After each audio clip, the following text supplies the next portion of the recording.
একটা ঘটনা বলি, বুঝতে পারবেন সবাই যদি শোনেন একটু মনোযোগ দিয়ে। একবার বেইলি স্কয়ার কোয়ার্টারে প্রত্যেক বছর একবার সরকারের তরফ থেকে রিপেয়ার করা হয়, রং টং করে দেয়। লোকে আসছে, এসে রং করতে গিয়ে ঘরে যে তাদের সন্দেহ হয়েছে যে এরা মনে হয় এই পরিবারের লোক না, এই পরিবার মনে হয় ওই অফিসারের কোনো আত্মীয় স্বজন যারা একটু গরিব তারাই থাকে এখানে। এরা কমপ্লেন করছে যে এই বাসা মনে হয় ভাড়া দিয়ে দিছে, আপনারা তদন্ত করেন। কারণ তারা দেখছে ঘরের মধ্যে কোনো ফার্নিচার নাই, একটা কোনো ফার্নিচার নাই, একটা বুক শেলফ আছে, এদের মামা তাদেরকে কিতাবগুলো রাখার জন্য উপহার হিসেবে পাঠাইছে, আর থালা বাটি প্রত্যেকের একটা ব্যাগ, একটা ফ্রিজও নাই, একটা ফ্রিজও নাই।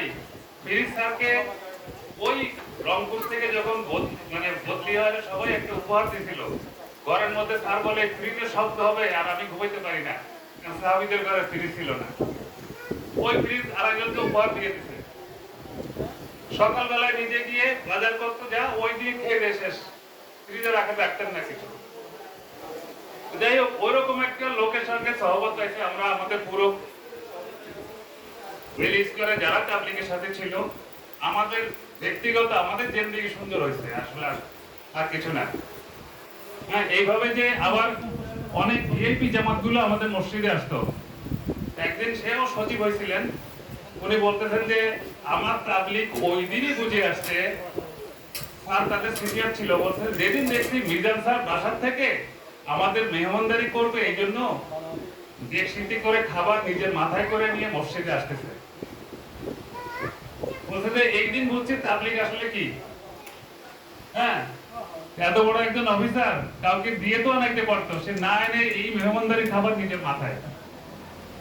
যাই হোক, এটা স্যারের ডিপার্টমেন্টের যেমন সুনাম ছিল তাবলীগের কাজে, এই প্রত্যেক দিনের মেহনতটা ওনার কারণে আমাদের মসজিদে অফিস থেকে আসতেন, আসার পরে কখনো ঘরে যেতেন না, মসজিদেই সরাসরি আসতেন। আমরাও একটু মসজিদে সেই সময় আরো কয়েক সাথে ছিল, একটু চা বিস্কিটের ব্যবস্থা রাখতাম যাতে করে এই মাগরিব পড়ার পরে আমরা যাতে 2.5 ঘন্টার মেহনতটা করতে পারি। এর মধ্যে স্যার ছিল সব থেকে আমাদের সাথে মিস হতো না কোনোদিন। যদি কোনো কারণে অফিসিয়াল কাজে ঢাকার বাইরে কাজে যাও সেটা আলাদা কথা, কিন্তু মহল্লে থাকলে মাগরিবের নামাজ এশার নামাজ না পড়ে বাসায় যেতেন না, মাগরিবের এসেই মসজিদ।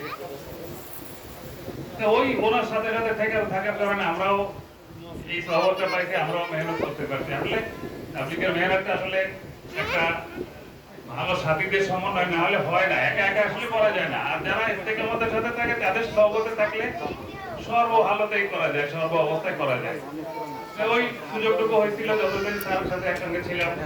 আর সে সময় আরো যারা সাথী ছিল তারাও খুব দিলওয়ালা এবং স্যাক্রিফাইসওয়ালা লোক ছিল। তখন বেইলি স্কয়ারে সবাই একটা ওইখানে একটা মডেল হয়ে গেছিল যে হ্যাঁ, বেইলি স্কয়ারের মধ্যে থেকে মেহনতটা ভালো হয়।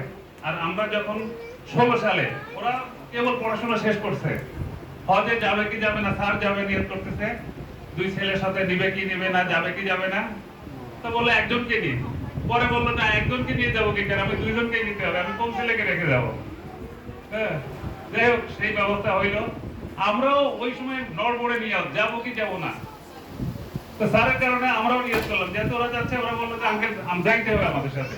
আমরা এই কলোনি থেকেই বেশ ভালো একটা সংখ্যা, জুবাই সাহেব ছিল এখানে, এই 2 মসজিদের বেশি, বাবুল ভাই ছিল আমার সঙ্গে জোড়া করা। ওনার সে সময় একটু হার্টের সমস্যা ছিল।